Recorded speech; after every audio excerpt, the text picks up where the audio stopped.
Innal hamdalillah salatan wa salaman ala Rasulillah wa ala alihi wa sahbihi wa man tabi'ah, amma ba'd. Abu Imam Masjid yang kita muliakan, hadirin Abu Gure Ulun Tuan sidang jamaah Jumat rahimakumullah. Di dalam setiap khutbahnya Rasulullah dan di dalam setiap majelis ta'limnya Rasulullah, beliau senantiasa berwasiat yang mudah-mudahan menjadi teguran dan peringatan bagi khatib itu pribadi sekaligus kepada hadirin sekalian. Apa wasiat Rasulullah? Tingkatkanlah ketakwaan kita kepada Allah, karena hanya dengan bermodal takwa kita akan menggapai dan mencapai kebahagiaan dunia wal akhirah.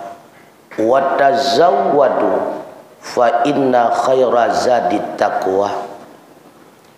Yang kedua, khatib mengajak para jamaah sekalian untuk mengulang kaji kembali beberapa pembelajaran, beberapa ulangan yang mudah-mudahan dengan sering kita mengulang kaji akan senantiasa menjadi mantap di dalam hati sanubari kita dan mudah pula di dalam mengaplikasikannya di dalam kehidupan kita sehari-hari insya-Allah. Dalam salah satu hadis qudusi, Allah Subhanahu wa ta'ala berfirman, ya ibadi, wahai segala hambaku, innakum tukhti'una fil laili wan nahar. Sesungguhnya kalian semua, kata Allah, setiap malam dan siangnya tak luput kalian daripada berbuat salah dan maksiat. Wa ana aghfirud dzunuba, dan aku akan senantiasa mengampuni segala dosa. Fastaghfiruni, maka mohon ampunlah kepadaku. Aghfirul lakum, niscaya aku akan mengampuni dirimu. Bahkan Rasulullah bersabda, kullu adama khata', setiap manusia takkan luput daripada salah dan dosa. Wa khairal khata'inat tawwab, dan sebaik-baik pelaku dosa itulah orang yang bersegera taubat kepada Allah Subhanahu wa ta'ala. Artinya apa? Kita manusia hakikatnya, hadirin sekalian, merupakan makhluk yang berada di tengah-tengah antara malaikat dan syaitan. Makhluk Allah yang tak pernah berbuat salah itulah para malaikat. La ya'sunallaha ma amarahum wa yaf'aluna ma yu'marun. Dan makhluk Allah yang tidak pernah berbuat kebajikan itulah syaitan. Sedangkan kita manusia kadang-kadang saleh, kadang-kadang salah, kadang-kadang taat, kadang-kadang pula kita maksiat. Artinya yang namanya manusia, pasti hadirin sekalian termasuk khatib pribadi, merupakan makhluk yang tak pernah luput daripada salah dan dosa. Terbebas kita daripada dosa yang besar, tak mampu kita hindari daripada dosa kecil, hadirin sekalian. Oleh karena demikian, mari sama-sama dalam kesempatan yang singkat ini kembali kita mengulang kaji apa saja bahaya ataupun akibat, malapetaka, azab yang disegerakan oleh Allah kepada pelaku maksiat di dunia sebelum menimpa azab di akhirat kelak. Maka di antara bahaya daripada perbuatan maksiat, hadirin sekalian, yang pertama, akan menghalang si pelakunya daripada ilmu yang bermanfaat. Sesuai di dalam satu riwayat pernah diceritakan bahwa Imam Syafi'i mengadu kepada gurunya Syekh Waqi' karena sulit memahami ilmu agama Allah. Sakautu ila Waqi', aku mengadu kepada guruku yang bernama Waqi' su'a hifdhi, karena buruknya hafalanku. Wa arsyadani, beliau kemudian mengarahkan diriku ila tarkil ma'asi, kepada meninggalkan berbagai macam bentuk maksiat. Wa akhbarani, lalu beliau menasihati diriku, fa innal ilma nurullah, sesungguhnya ilmu itu adalah nur Allah, wa nurullahi la yuhdi lil 'asi, dan nur Allah itu tidak akan menjadi petunjuk pelaku maksiat. Maka orang yang senantiasa berlumuran dengan salah dan maksiat akan terhalang dirinya daripada ilmu yang bermanfaat, khususnya ilmu agama Allah. Hadirin sekalian, maka para ulama mengibaratkan ilmu dan maksiat ibarat manok dengan cerapeh. Seandainya di dalam gerupuh mentengna cerapeh hana puta paksa tapi tamong manok, kadente manok haitim tamong di dalam gerupuh tungku mutua. Bila tak paksakan tetap manoknya tapi tamong di dalam gerupuh hana trip, kemudian ayam itu pun akan hancur binasa dimangsa oleh cerapeh tungku mutua. Begitulah perbandingannya antara ilmu dengan maksiat. Bila mana hati berlumuran dengan maksiat, dengan dosa, sungguh ilmu agama Allah tidak akan pernah masuk di dalam hati sanubari kita. Karena apa kok? Dalam hati kita terhalang dengan cerapeh, itulah maksiat. Kita paksakan karena EQ kita tegak, tak paksakan, memungkinkan kita mampu memahaminya, tapi tidak lama kemudian ilmu yang bermanfaat, ilmu agama Allah itu pun akan hancur binasa. Hana trip kemudian katua tulam tu kemutua abu yang berbahagia. Makanya di antara bahayanya maksiat akan terhalang kita daripada ilmu agama Allah.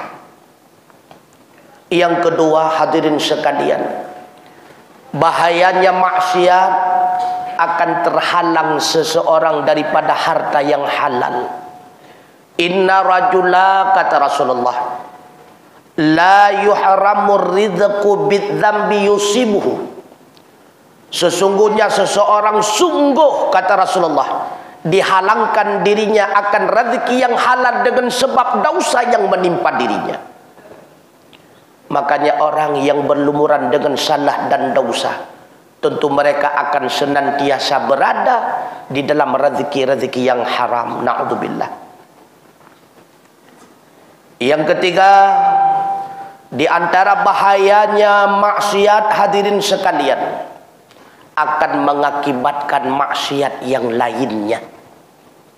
Inna min uqubati sayyiati sayyiatu ba'daha, wa inna min thawabil hasanati al hasanatu ba'daha.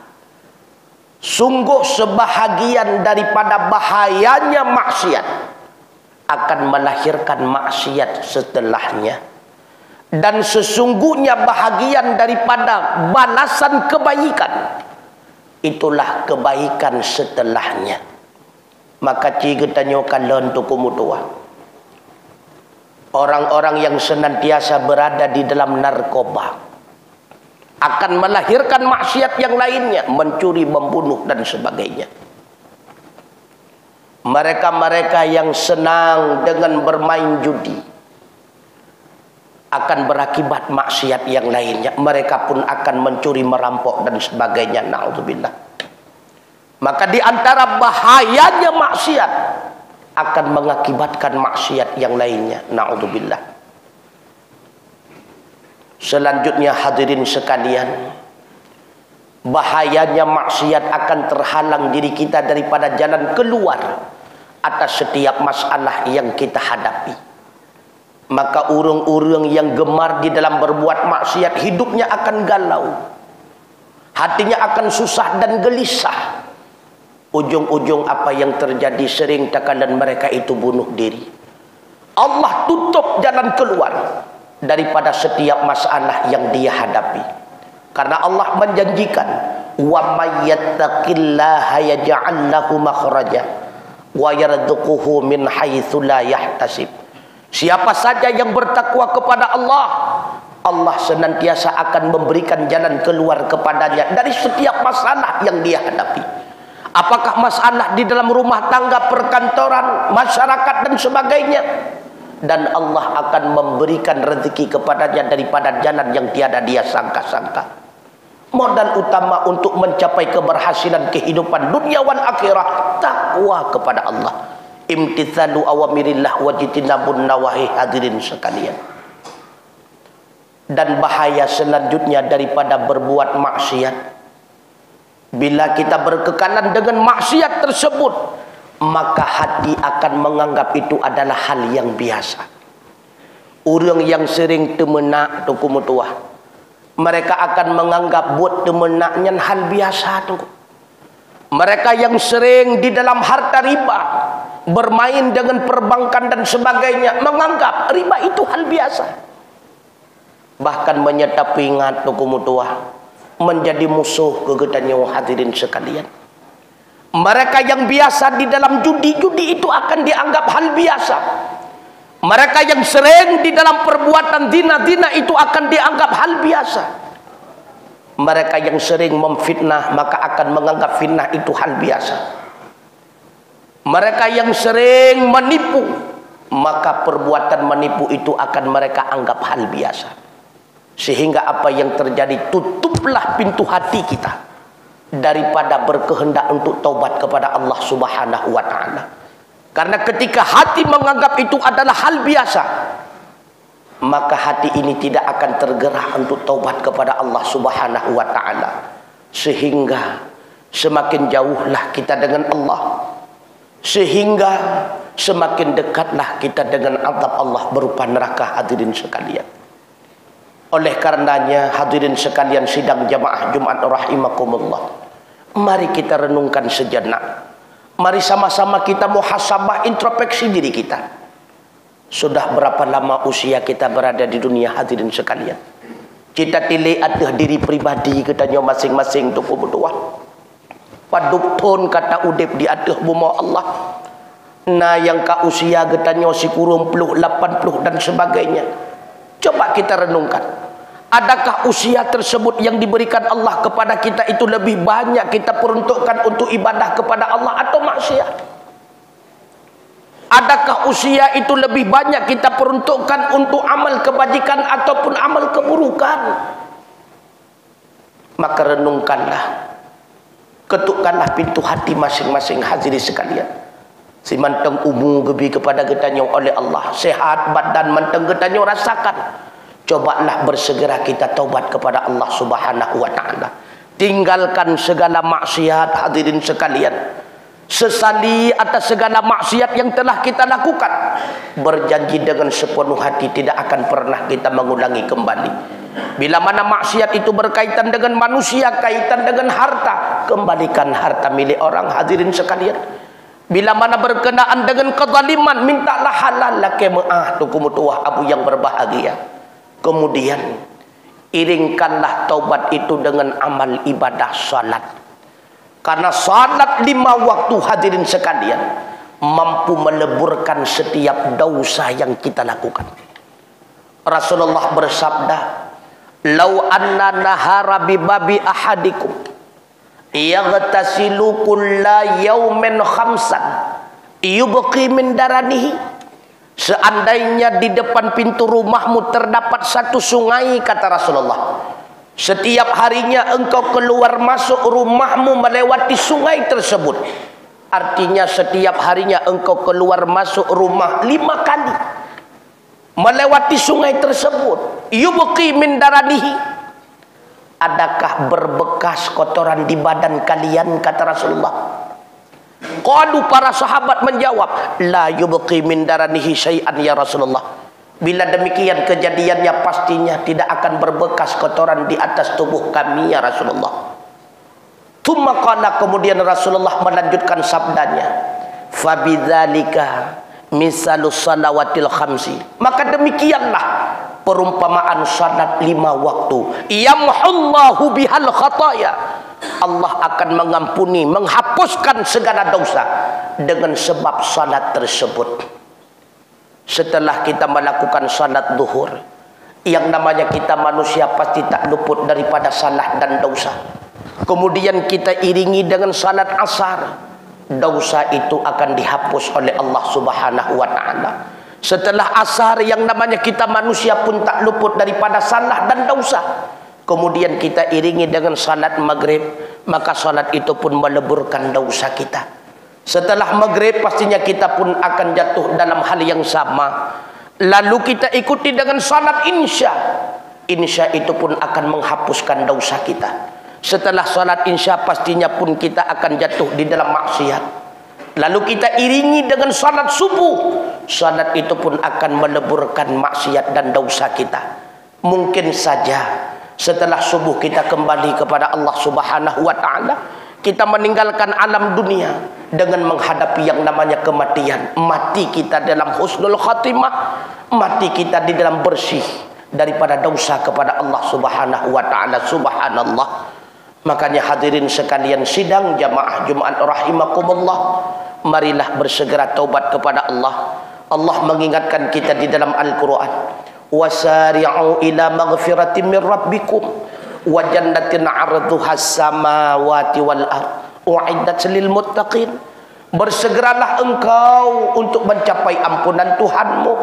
Bersegeralah engkau untuk mencapai syurga yang telah dipersiapkan Tuhanmu, luasnya meliputi 7 lapis langit dan 7 lapis bumi.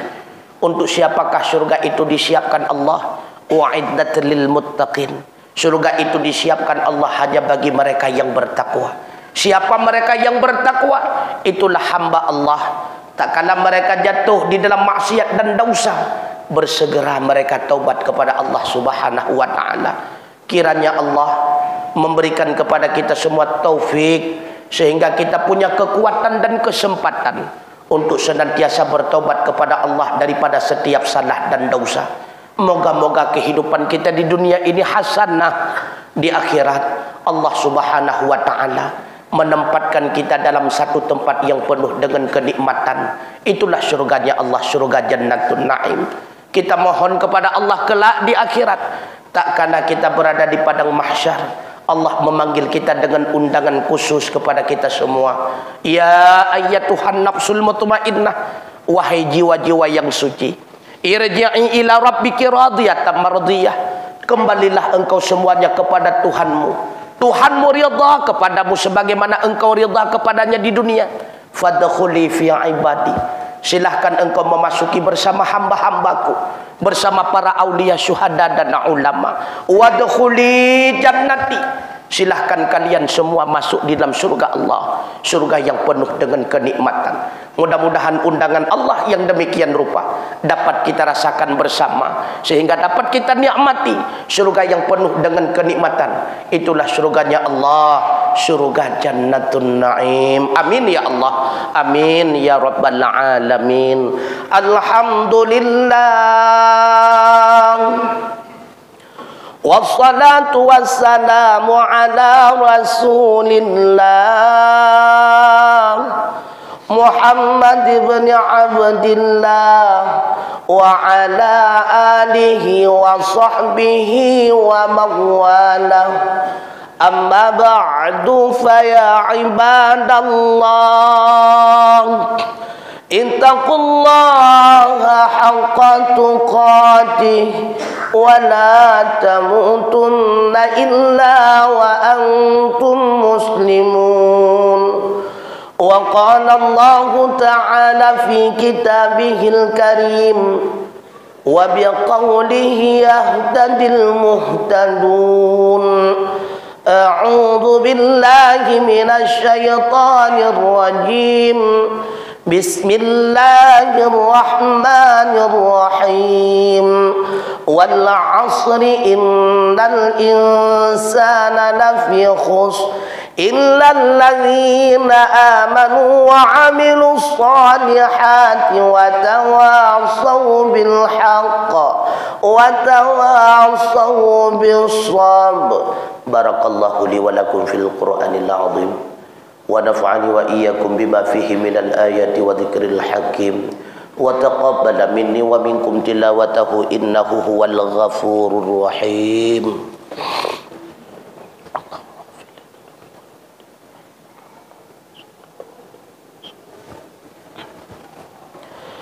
Alhamdulillahilladzi an'amana bi ni'matil iman wal islam wa afhamana bil ulumi wal hikam. Asyhadu an la ilaha illallah wahdahu la syarika lah wa asyhadu anna Muhammadan sayyidana abduhu wa rasuluh la nabiyya ba'dah. Allahumma fasalli wa sallim ala sayyidina Muhammad ibn Abdillah wa ala alihi wa sahbihi wa man tabi'ah. Ibadallah, usikum wa iyaya bitaqwallah wa ta'atihi la'allakum turhamun. Wa qala Allah ta'ala fi kitabihil karim, bismillahirrahmanirrahim, innallaha wa malaikatahu yusalluna 'alan nabi ya ayyuhalladzina amanu sallu 'alaihi wa sallimu taslima. Allahumma ighfir lana wa lil muslimina wal muslimat wal mu'minina wal mu'minat al ahya'i minhum wal amwat wa tabi' bainana wa bainahum bil khairat. Rabbi ighfir wa anta khairur rahimin. La haula wa la quwwata illa billahil aliyyil azim.